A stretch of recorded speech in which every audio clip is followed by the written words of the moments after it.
Bismillahirrahmanirrahim. Assalamualaikum warahmatullahi wabarakatuh. Bismillah, hamdan wa syukran lillah. Salatu wassalamu ala rasulillah. La hawla wa la quwwata illa billah. Teriring doa dan salam, semoga hingga kesempatan kali ini kita senantiasa dalam keadaan sehat walafiat dan tidak kurang satu apa. Semoga pula senantiasa dalam lindungan dan rahmat Allah Subhanahu wa taala. Amin amin ya rabbal alamin.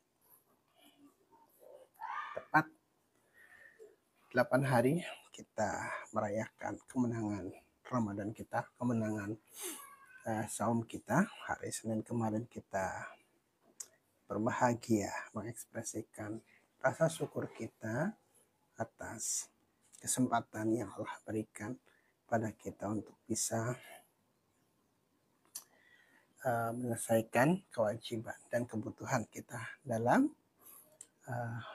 menunaikan salah satu kewajiban kita, yaitu menunaikan saum Ramadan 1446 Hijriah. Dan kemarin juga sempat kita obrolkan bahwa Ramadan, bahwa saum merupakan salah satu undakan, salah satu anak tangga, salah satu media, salah satu metode, salah satu cara dan tarekah kita untuk sampai pada level mutakin, pada derajat mutakin. La'alakum tatakun, semoga kalian menjadi orang yang bertakwa atau mutakin. Dan kemarin juga kita sempat obrolkan bahwa salah satu karakteristik utama seorang yang bertakwa, seorang yang mutakin adalah wal amalu bitanjil, beramal dengan yang diturunkan, dan itu adalah sebutan atau nama lain dari Al-Quran. Jadi ini saya sengaja bawa itek tuh tongkat. Ini adalah sebuah simbol bagi orang-orang tua kita dulu untuk mengajar kepada kita agar kita punya pegangan, punya telatah, punya panduan dalam meniti jalan atau meniti jalan kehidupan kita. Jadi itek ini mungkin usianya bahkan lebih tua dari kakek saya, karena kakek saya sendiri pun tidak tahu kayu ini dari mana dan kapan berada di rumah, tapi sampai sekarang kayunya masih ada, dan itu ternyata diwariskan sampai kami ke berarti entah keturunan keberapa. Dan bagi saya, selain nilai historis, itek ini juga merupakan sebuah pelajaran agar kita benar-benar tetap punya pegangan. Kalau kita selaku muslim, pegangannya adalah ya tanjil tadi. Al-Quran itu merupakan ageman, merupakan pegangan, merupakan alat untuk menuntun kita, menuntun langkah kita dalam meniti kehidupan ini. Jadi Al-Quran itu tongkat. Al-Quran itu adalah seperti itek ini yang akan membantu kita meniti setiap jejak langkah kita, meniti setiap langkah kita dari mulai kita lahir ke dunia ini sampai dengan insya Allah nanti kita berpulang. Di wal amalu bitanjil itu beramal dengan Al-Quran, menjadikan Al-Quran sebagai tongkat, sebagai pedoman, sebagai SOP, sebagai kompas, sebagai sarana kita untuk kemudian kita meniti jembatan kehidupan ini. Jadi orang yang mutakin adalah orang yang akan mengikuti apa ya kata Al-Quran. Kata Al-Quran ke kanan, maka ke kananlah kita akan melangkah. Kata Al-Quran gak boleh belok kiri, maka kita pun tidak boleh ke sana. Kalau kata Al-Quran ini baik, maka itu harus kita laksanakan. Kalau ini tidak baik, maka itu yang harus kita tinggalkan. Kata Al-Quran kemudian bercerita tentang umat-umat terdahulu. Ada mulai dari kita mengenal kisah para nabi yang sangat fenomenal. Salah satu cerita di dalam Al-Quran adalah bagaimana Nabi Ibrahim dalam pencariannya mencari Tuhan. Jadi saya ingat dari kecil itu ketika kami ngaji di musola. Salah satu yang selalu saya tunggu setiap sore ba'da maghrib ngaji itu adalah Pak Ustadznya selalu dongeng, selalu menceritakan kisah-kisah para nabi yang sampai sekarang saya ingat yang cerita itu jauh sebelum saya membaca Al-Qur'annya sendiri, belum bisa baca Al-Qur'an itu. Yang saya ingat adalah bagaimana ketika Nabi Ibrahim itu menghancurkan patung-patung berhala-berhala yang ketika itu menjadi sembahan Raja Namrud yang kemudian diagung-agungkan, dipertuhankan berhalanya. Nabi Ibrahim yang dalam pencariannya kemudian menghancurkan patung-patung yang banyak sampai bertumbangan dan hanya menyisakan satu patung kecil, satu patung yang paling besar. Dan kemudian setelah hampir semua patung hancur, Nabi Ibrahim menyimpan atau meletakkan kampak yang digunakan untuk menghancurkan patung-patung kecil itu di tangan patung yang paling besar. Dan terjadilah kehebohan yang luar biasa di seantero kerajaan tersebut demi melihat Tuhan-Tuhan mereka hancur bertumbangan.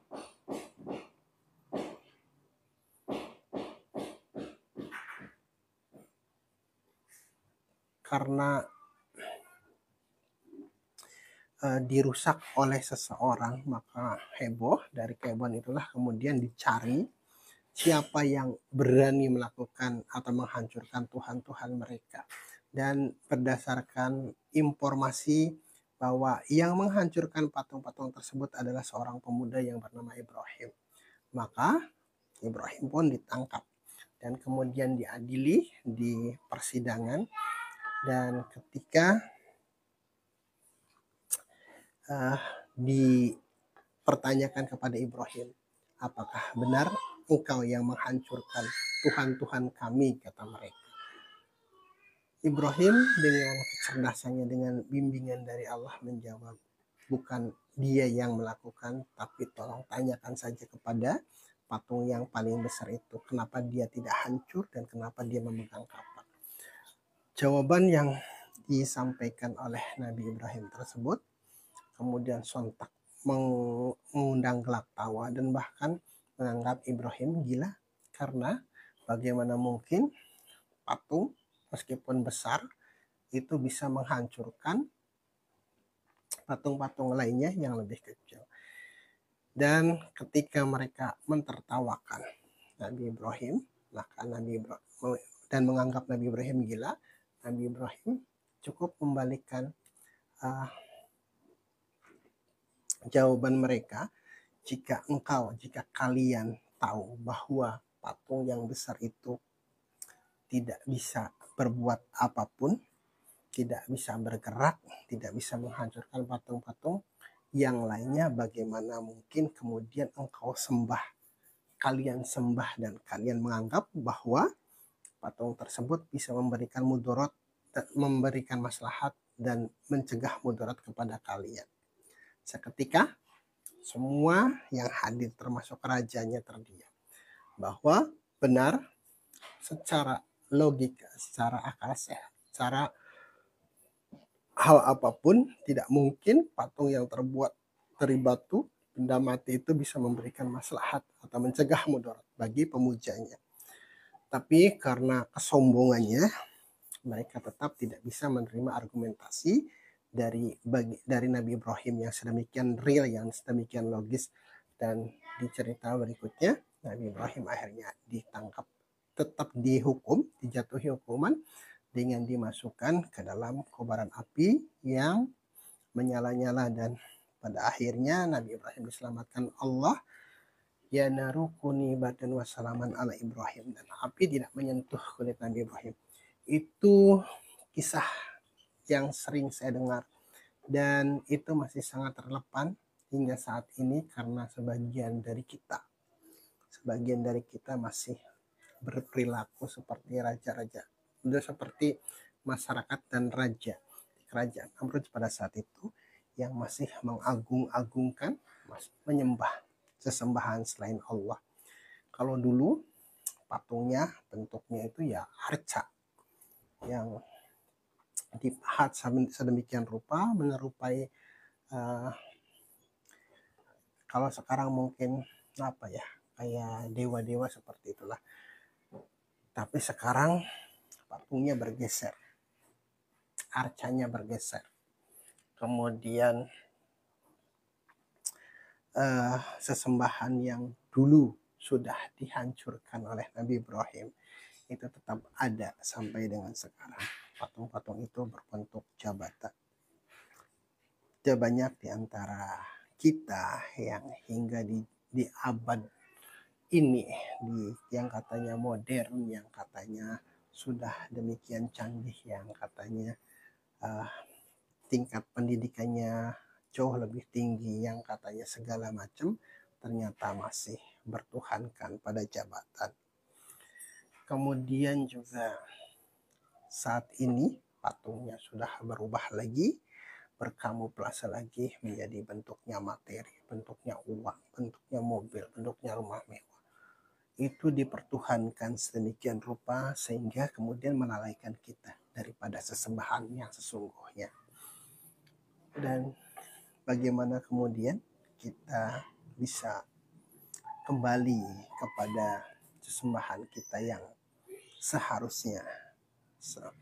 Maka ya kita harus menghancurkan patung-patung tadi. Kita kemudian harus berperilaku seperti Nabi Ibrahim yang sangat kritis, yang sangat logis. Jadi orang logis itu bukan berarti orang yang tidak mau berpikir tentang Tuhan. Justru dengan logika, dengan logisnya kita berpikiran, kita bisa bertanya atau mempertanyakan seperti pertanyaan yang Nabi Ibrahim kemarin dulu itu pernah disampaikan pada Raja Namrud, bahwa patung itu ya nggak bisa ngapa-ngapain, nggak bisa kemudian memberikan maslahat, tidak bisa memberikan mencegah mudarat. Nah kita pun seperti itu, kita bisa bertanya dengan daya kritis kita, apakah kemudian mobil kita bisa menyelamatkan kita dari pertanyaan-pertanyaan yang katanya nanti dipertanyakan. Apakah kemudian harta kita bisa menahan kita dari penuaan. Kemudian pada akhirnya apakah bisa akan memundurkan masa hidup kita barang 1 menit saja, itu tidak mungkin. Apakah kemudian jabatan kita bisa melanggengkan kita pada kekuasaan? Tidak bisa. Apakah kemudian kecerdasan kita bisa memanipulasi catatan kematian kita untuk datang di waktu yang berbeda? Tidak bisa. Kemudian apakah kehebatan kita, apakah semua yang kita miliki materi ini kemudian yang selama ini kita pertahankan bisa menggantikan Tuhan yang hakiki? Tidak bisa. Maka saatnya lah kita menghancurkan patung-patung tersebut untuk kembali kepada fitrah kita untuk menyembah, untuk mengabdi, untuk beribadah kepada Allah, Tuhan kita, Tuhan semesta alam ini. Kemudian cerita lain tentang Nabi Ibrahim yang masih sangat membekas kepada saya, kepada kami yang sudah dari kecil selalu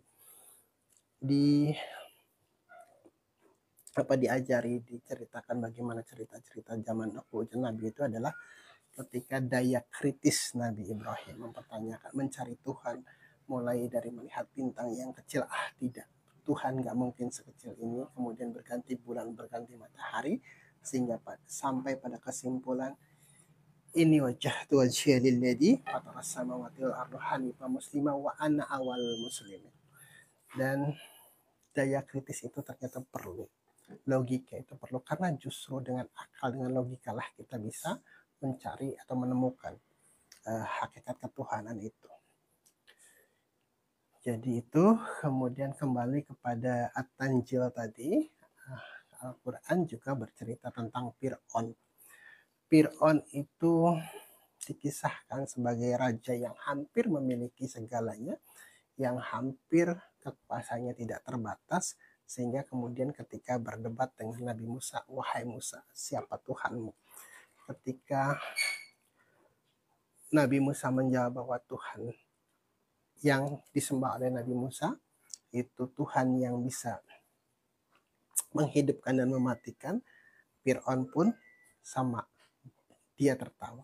Kalau Tuhanmu hanya sekedar bisa mematikan dan menghidupkan seseorang, aku juga bisa.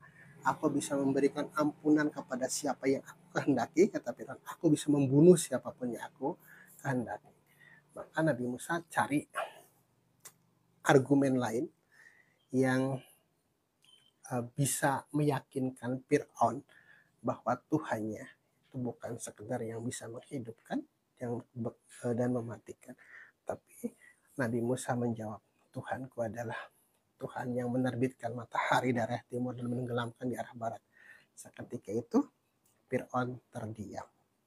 Fir'aun tidak mungkin melakukan itu, sehebat apapun kekuasaannya, sebanyak apapun tentaranya, sekuat apapun pasukannya, dan seberkuasa apapun dia tidak mungkin, Fir'aun tidak mungkin untuk menerbitkan matahari dari barat atau membalik. Jadi menerbitkan dari barat dan menenggelamkan dari timur. Itu hal yang mustahil, yang tidak mungkin dilakukan oleh Fir'aun, bahkan oleh siapapun selain Allah. Dan dengan itu Fir'aun lagi-lagi dengan kesombongannya bahwa meskipun argumen Nabi Musa itu tidak bisa dibantah dengan ilmu, dengan dalil, dengan logika apapun, toh Nabi Musa tetap dipersalahkan. Kemudian lagi Al-Quran bercerita sedikit tentang Qarun. Qarun itu bagaimana yang kita kenal sekarang itu harta karun, karena konon Qarun itu adalah orang yang paling kaya di masanya. Yang kalau dalam cerita-cerita itu Pak Ustadz sering cerita, harta kunci gudang hartanya itu harus diangkut oleh keledai atau unta, saking banyaknya. Tapi kemudian Qarun lupa siapa yang memberikan harta itu, siapa yang kemudian memberikan perbendaharaan yang hampir tidak terbatas itu. Qarun hanya yakin bahwa kekayaannya adalah karena dia pandai, dia pintar, dia hebat. Dan ceritanya kemudian harta Qarun ditenggelamkan. Ya, sekarang masih banyak orang yang berburu harta Qarun, harta karun. Padahal di sisi lain dari cerita Qarun adalah bagaimana kemudian betapapun harta kita, betapapun materi yang kita miliki, itu bukan semata karena kita pintar, bukan semata karena kita hebat, bukan karena kita semata kita sebagai pengusaha, bukan semata karena kita bergelar banyak, bukan semata karena kita punya posisi, bukan semata karena kita punya jabatan, tapi lebih dari itu, harta adalah amanah. Itu yang gagal dimaknai oleh Qarun, yang merasa hartanya adalah karena kepandaian dan kecakapannya. Dan lagi, Qarun versi abad ini pun banyak. Kalau dulu Qarun menganggap hartanya karena dia ahli kimia yang bisa kemudian membuat atau mengemas emas jadi sumber hartanya, maka sekarang pun banyak yang dengan kepandaiannya menganggap bisa mencari uang, bisa menghasilkan uang, bisa menghasilkan materi, bisa menghasilkan apapun dengan kepandaiannya, dengan jabatannya, dengan keahliannya, dengan kepintaran dan kecakapannya.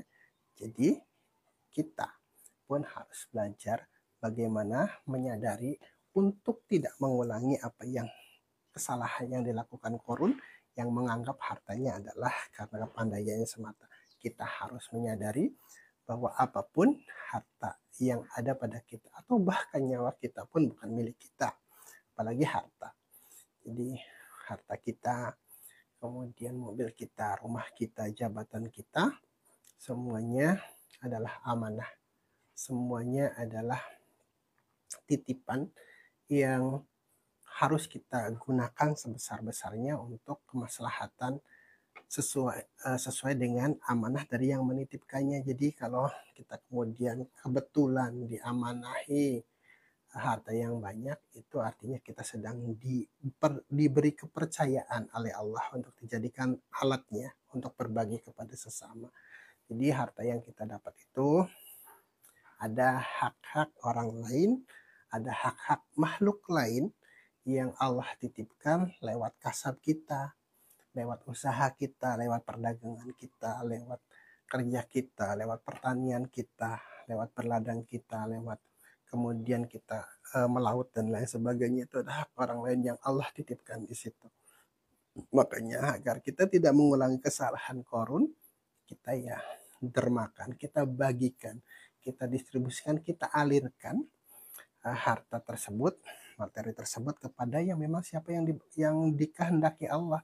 Jadi kalau kemudian kita mengklaim bahwa ini gaji adalah gaji karena saya yang kerja, gaji ini karena saya yang lembur, kemudian harta ini juga karena saya yang memeras keringat banting tulang, orang lain tidak berhak untuk mendapatkan sebagian kecilnya, itu ya kita sudah berperilaku seperti Korun. Kemudian juga harta yang kita endapkan tanpa ada aliran, tanpa dialirkan sebagaimana yang seharusnya, itu seperti ini. Di belakang saya ada beberapa pot, ada beberapa tanaman yang di bawahnya pasti ada lubangnya, yang itu berfungsi untuk mengalirkan air yang saya siram atau air hujan yang kemudian masuk ke dalam pot tersebut. Kenapa harus ada lubang? Dan kalau dilubangin kan artinya ketika kita siram, air itu akan ke bawah mengalir dan habis. Tapi kalau pot itu tidak berlubang, mestinya kita nggak perlu menyiramnya tiap hari. Tapi ternyata ketika potnya tidak berlubang, maka segera saja akar-akarnya justru akan busuk, dan pada gilirannya tanaman itu akan mati. Jadi justru dengan adanya lubang kecil itu untuk mengalirkan air, sirkulasi airnya jalan, dan alhamdulillah tanamannya bisa tumbuh, bisa tetap hidup dengan wasilah tadi, dengan wasilah ada lubang di bawah pot tadi.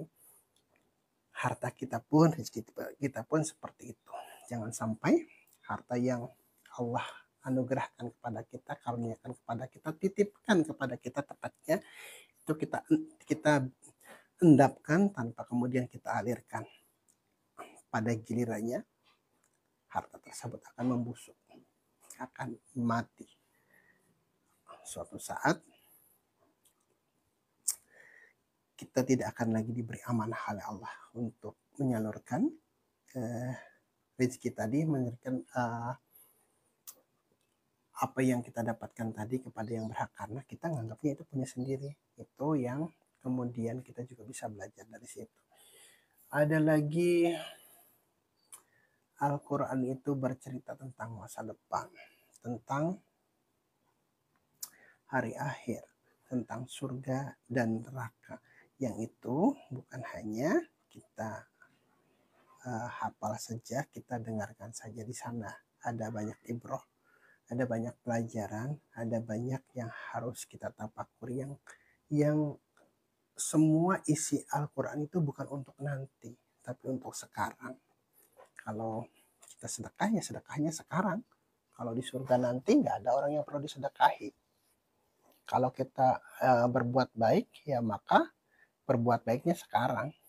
Kalau kita disuruh sholat, inna sholata tanha 'anil fahsya'i wal munkar, ya berbuat mencegah kemungkaran, mengajak kepada kebaikan itu sekarang, bukan untuk nanti.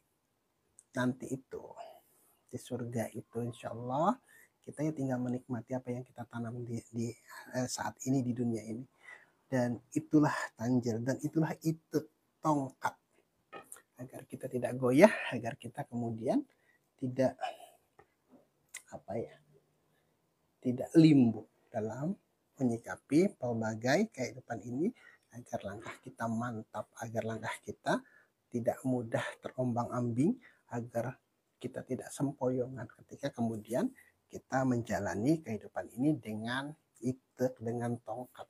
Yang tongkat, yang itek itu dalam agama kita adalah bentuknya Al-Quran dan As-Sunnah tadi.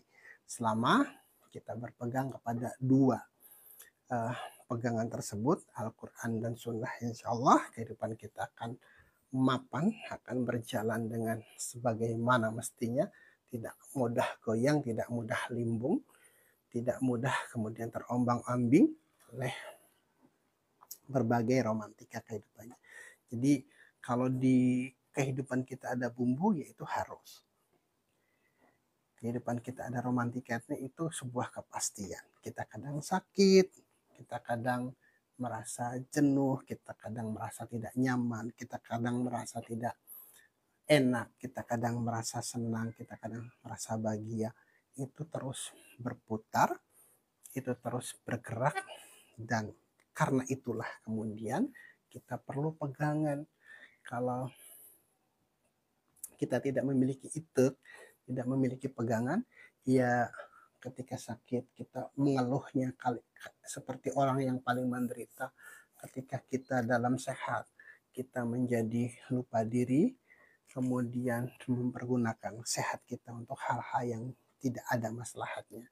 Ketika kita dalam kesempitan, kita meratap langit.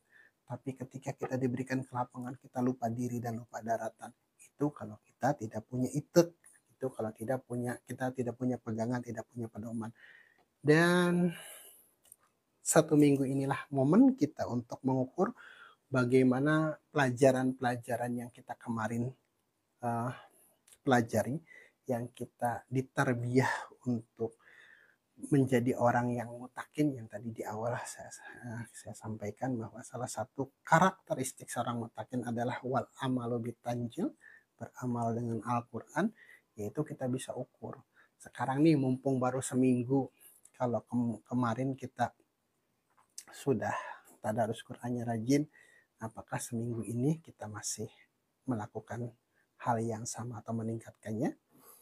Kalau kemarin kita sedekahnya rajin, apakah seminggu dari Senin kemarin sampai hari ini kita sudah melakukan yang sama atau meningkatkannya?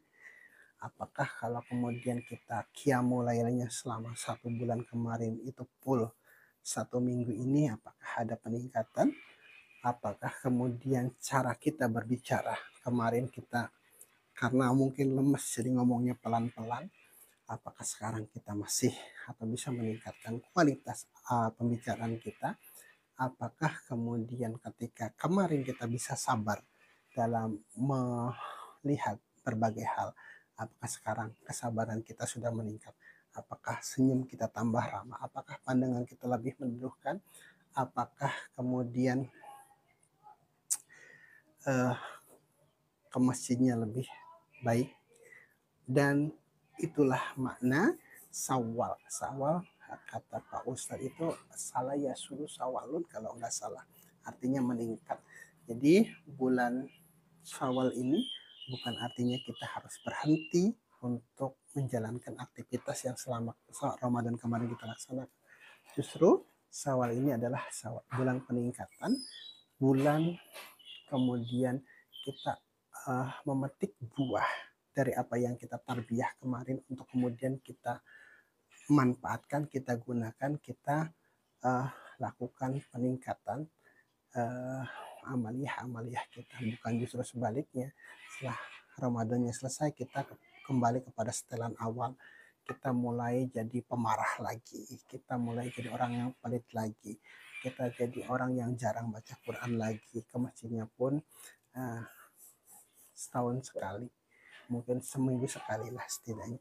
Tapi justru Syawal ini adalah momentum untuk bagaimana mumpung masih anget-anget nih, masih ingat banget pelajaran-pelajaran Ramadan kemarin, kita perkuat di Syawal ini untuk kemudian kita duplikasi ke 11 bulan berikutnya sampai insya Allah dipertemukan di Ramadan berikutnya. Dan di situ kita akan di-refresh lagi, kita akan diajari lagi, ditarbiyah lagi untuk menambah. Jadi harusnya kita itu setiap tahun tuh menambah ilmu. Mungkin ada yang sudah 10, 20, 30, ada 40 kali melaksanakan Ramadan, yang setiap tahun kalau hari Ramadan kemarin kita mendapatkan pelajaran bagaimana itu bersabar, maka tahun berikutnya mungkin bagaimana kita belajar untuk berderma. Tahun berikutnya lagi bagaimana kemudian kita bukan hanya tadaruskan, tapi kita juga harus memahami Al-Quran dan mengaplikasikan kaidah-kaidah dan apa yang diperintahkan Al-Quran tersebut. Jadi terus, kenapa itu kemudian Ramadan diulang setiap tahun? Karena mungkin sebulan, kalau sekali hanya sekali seumur hidup, kita banyak yang lupa. Ada karena momentumnya memang 1 bulan, dan yang harus kita benahi itu banyak banget, yang harus kita koreksi itu banyak banget. Jadi ya setidaknya adalah beberapa poin, beberapa nilai yang bisa kita ambil dari momentum Ramadan kemarin untuk kita bisa aplikasikan, yang insya Allah nanti Ramadan berikutnya kita tambah lagi pengetahuan kita, amal kita tambah lagi, terus berulang sehingga di ujungnya kita akan benar-benar bisa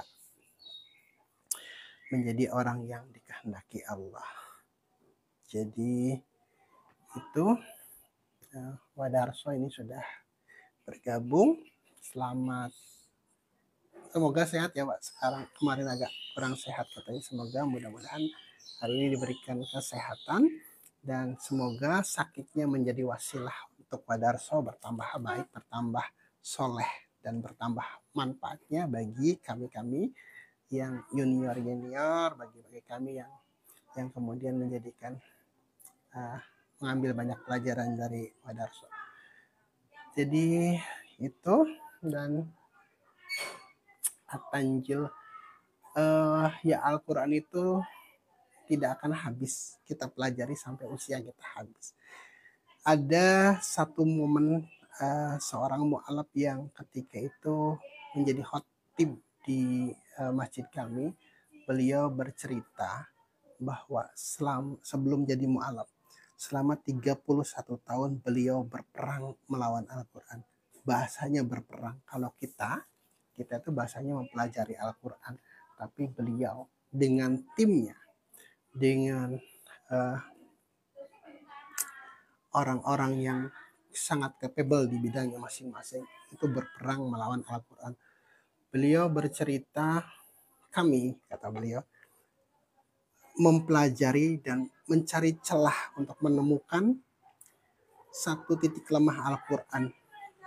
Jadi kenapa huruf hijaiyah itu harus alif dulu misalnya. Kenapa kemudian diawali Al-Fatihah, diakhiri An-Nas, kemudian kenapa susunannya, struktur bahasanya seperti ini, kemudian kenapa ceritanya tuh nggak bersambung. Kalau di novel-novel kan urutan dari kecil, remaja, sampai dengan nanti akhir, tapi di Al-Quran itu cerita tentang Nabi Musa itu dari Al-Baqarah, hampir setiap surat itu ada tentang Bani Israel. Itu pun dipelajari. Pokoknya segala hal apapun dalam Al-Quran itu dicoba dicari titik lemahnya untuk dikonter dengan berbagai keilmuan. Semua bidang keilmuan mereka bentuk satu tim. Tujuannya bukan untuk mempelajari Al-Quran, tapi menemukan celah Al-Quran.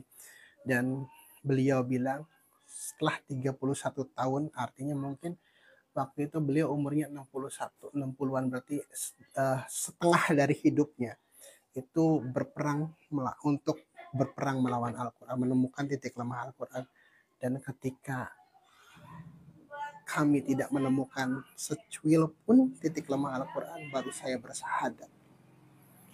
Baru saya meyakini bahwa mustahil ada manusia yang bisa membuat kitab sesempurna ini. Jadi kalau ada orang yang mengatakan bahwa Al-Quran adalah hasil karya Muhammad, kata beliau, maka orang itu artinya menganggap Muhammad sebagai Tuhan. Karena mustahil ada makhluk yang bisa membuat itu. Dan beliau itu dakwahnya di Eropa, di Prancis, di Jerman, di Spanyol, di sana. Dari situ kita nggak perlu lagi nih ragu-ragu untuk kemudian menjadikan Al-Quran sebagai itek kita, sebagai pedoman kita, sebagai tuntunan kita, sebagai SOP kita. Karena orang yang tadinya berperang melawan Al-Quran pun itu sudah meneliti. Kalau kita mah tinggal mengiyakan saja. Kita mengiyakan begini, kita hanya perlu meyakini, tapi keyakinan yang beliau dapat itu justru setelah berperang selama 31 tahun melawan Al-Quran. Dan itu tadi hasilnya, kesimpulan akhirnya. Kalau ada orang yang mengatakan Al-Quran ini buatan Muhammad, artinya dia menganggap Muhammad sebagai Tuhan. Karena mustahil ada makhluk, ada manusia yang bisa membuat kitab selengkap ini, sesempurna ini. Nah, itulah kemudian kenapa kita lagi-lagi tidak perlu meragukan Al-Quran, tidak perlu lagi kemudian menyaksikan kandungan dan isinya. Itu. Kemudian lagi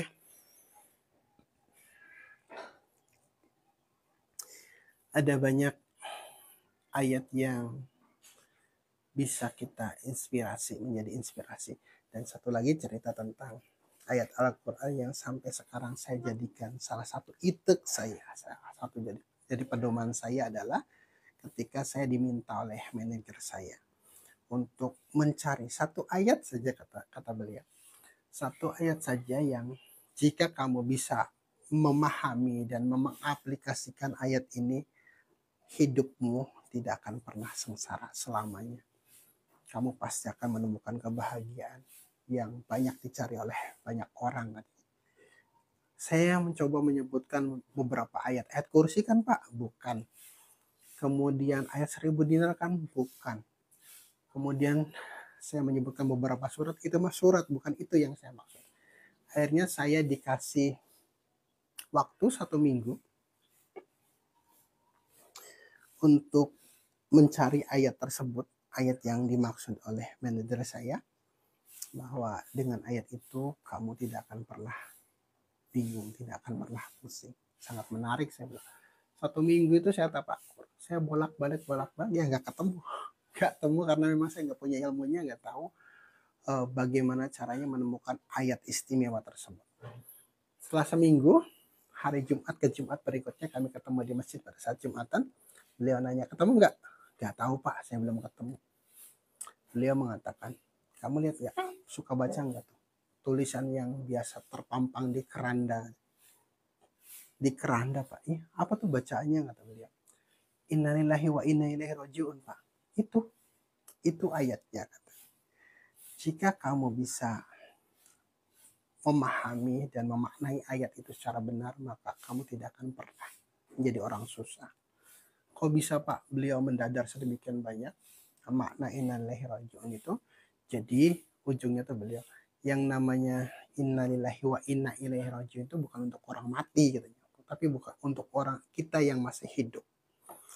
Kita yang masih hidup itu justru harus paham, harus memaknai kalimat itu dengan baik dan benar. Ketika aplikasinya beliau menyentuhkan seperti ini. Ketika kamu sedang banyak duit, sedang ke lapangan, sedang dalam enak lah, dalam posisi enak, itu dari siapa? Dari Allah. Ketika kamu tidak punya duit, kamu sedang sakit, kamu sedang tidak nyaman dalam kesempitan, itu Allah tahu nggak? Allah tahu. Jadi apa yang kamu tangkap, kata beliau? Ya artinya ketika dalam kelapangan kita tidak kemudian lantas menjadi lupa diri dan lupa daratan, karena kita tahu bahwa harta kita, bahwa gaji kita, bahwa rumah kita, bahwa mobil kita itu dari Allah, maka kita kembalikan kepada Allah. Cara mengembalikan kepada Allah ya tadi dengan cara bersedekah, dengan cara membelanjakannya di jalan Allah, dengan berinfak, berbagi dan lain sebagainya. Itu cara untuk mengembalikan harta yang Allah titipkan kepada kita itu. Dan dengan itu kamu, kata beliau, tidak akan lupa diri, tidak akan lupa daratan, tidak akan menjadi orang pelit, dan kamu pasti akan menjadi orang yang bahagia. Kemudian sebaliknya, ketika kamu dalam kesempitan, itu juga Allah tahu. Dengan itu Allah sedang memberikan nikmat lain dalam bentuk lain agar kamu bisa belajar sabar, agar kamu bisa belajar nerimo, agar kamu bisa menyadari bahwa kamu bukan siapa-siapa, bahwa ada Allah yang maha berkuasa, maha berkehendak atas hidupmu, atas kehidupan semesta ini, yang dengan itu kamu tidak akan kemudian meratap sedemikian rupa, dan itu akan menjadikan kamu orang yang paling bahagia. Dan banyak lagi ayat-ayat Al-Quran yang bisa kita jadikan inspirasi atau bahkan harus kita jadikan pedoman, harus kita jadikan inspirasi kita dalam hal apapun, dalam hal bekerja, dalam hal kita berusaha, dalam hal apalah, semua kehidupan kita itu tidak boleh lepas dari Al-Quran. Jadi Al-Quran dengan kita itu seperti ikan dengan air. Kita harus tetap berada, ikan harus tetap berada di dalam air kalau dia mau tetap hidup. Ikan laut, ikan hiu lah, atau ikan paus yang paling besar sekalipun, ketika keluar dari air, maka tidak akan lama lagi ajalnya akan segera tiba. Tapi ikan teri yang tetap berada di air laut, dalam air, maka teri itu berpotensi bisa hidup lebih lama dari sekedar ikan paus yang tadi keluar dari air. Kita pun seperti itu. Kita mungkin tidak berkesempatan pesantren, tidak banyak ilmu yang kita bisa gali dari Al-Quran, tapi kalau kita mengamalkan beberapa ilmu sajalah, mungkin kita belum mampu untuk mengamalkan seluruh isi Al-Quran, tapi setidaknya tadi ada yang bisa kita jadikan itat, yang kita bisa jadikan pedoman sesuai dengan kapasitas kita masing-masing, maka kita akan bisa hidup dengan baik seperti ikan yang hidup di dalam air. Jadi jangan pernah kemudian iseng-iseng kita keluar dari Al-Quran, karena ketika kita keluar dari pattern kita, dari template kita yang harusnya hidup dengan Al-Quran dan Sunnah, kemudian kita mencari-cari pedoman lain, mencari itik lain, maka potensi kita mati jauh lebih cepat. Jasad kita mungkin masih hidup, jasad kita mungkin masih bergerak, tapi ketika kita jauh dari Al-Quran, maka itulah mati, kematian sebelum kematian jasad kita. Menarik. Jadi semoga seminggu ini kita bisa dapat beberapa poin, beberapa catatan atas amaliyah, catatan perbaikan amaliyah kita yang kita dapatkan selama Ramadan kemarin. Yang intinya tadi, Syawal itu adalah bulan peningkatan, bukan bulan penurunan. Jadi grafiknya, kalau sebelum Ramadan mungkin kita masih di bawah, kemudian kesadaran dan keimanan kita diproses selama Ramadan itu naik sampai puncaknya, insya Allah kemudian kita menjadi orang yang diberikan amanah takwa tadi. Jangan kemudian turun lagi. Idealnya kalaupun belum naik terus, kita setidaknya stay di sini, stay di apa yang sudah kita dapatkan selama Ramadan kemarin untuk kita amalkan. Dan insya Allah ketika suatu ilmu kita amalkan, maka Allah akan berikan ilmu berikutnya yang lebih bermanfaat, yang lebih berguna pada saat nanti, pada saat yang tepat, pada saat kita butuhkan, itu akan ada ilmu yang kita dapatkan dari Allah. Caranya itu tadi, amalkan ilmu yang sudah kita dapat, kemudian insya Allah Allah akan menambah ilmu dan pengetahuan kita. Dan ujungnya pesannya gini, mengko jenengan bakal diparingi akeh pangaweruh lan pangabisa. Gunakake pangaweruh lan pangabisa niku kangge tetulung kepada manusia. Jadi nanti kita akan diberi berbagai macam ilmu, berbagai kebisaan, kemampuan. Dan itu bukan untuk kita, tapi untuk digunakan kemaslahatan bagi sebanyak mungkin umat. Yang tadi atau kemarin ya, saya sempat bilang bahwa surga itu seluas bumi dan langit. Jadi kalau kita sudah dapat ilmu, sudah dapat pemahaman, sudah dapat kesadaran hanya untuk kita saja, dengan harapan kita masuk surga nanti, kita akan kesepian di surga.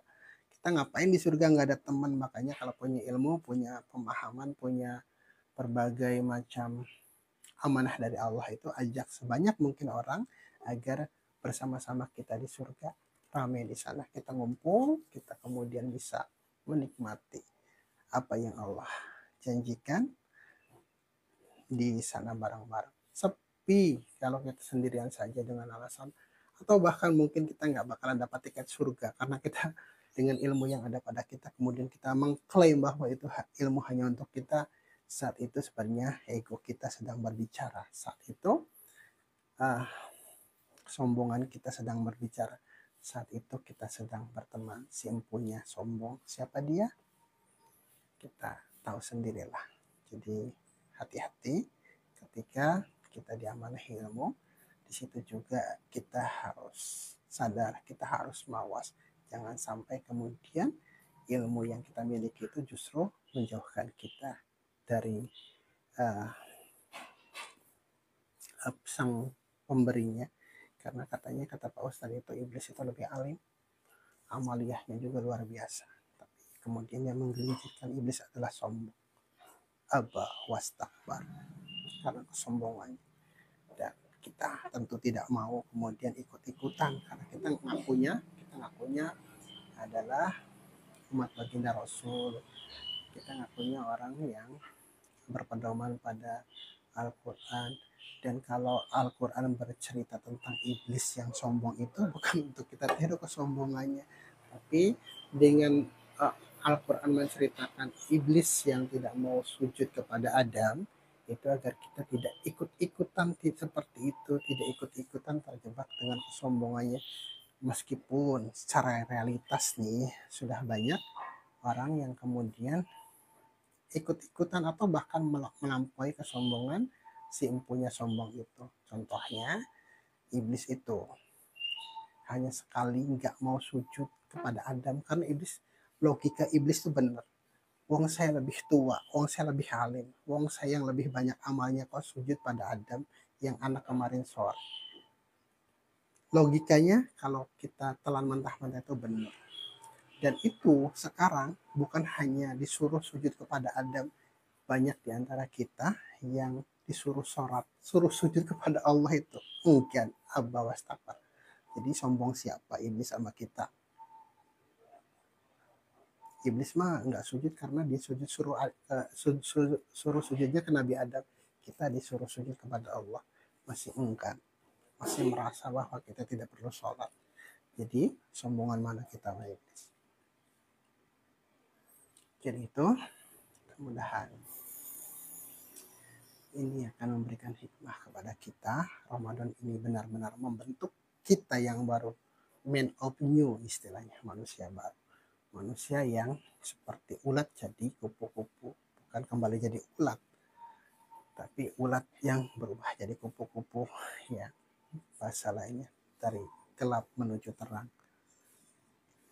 Itu selamat beraktivitas, semoga kita diberikan kemampuan, kekuatan oleh Allah Subhanahu wa Ta'ala untuk menjaga apa yang sudah kita dapatkan selama Ramadan kemarin, kemudian kita tingkatkan di bulan Syawal dan kita aplikasikan di 11 bulan berikutnya. Akhirul kalam, billahi taufiq wal hidayah. Wassalamualaikum warahmatullahi wabarakatuh.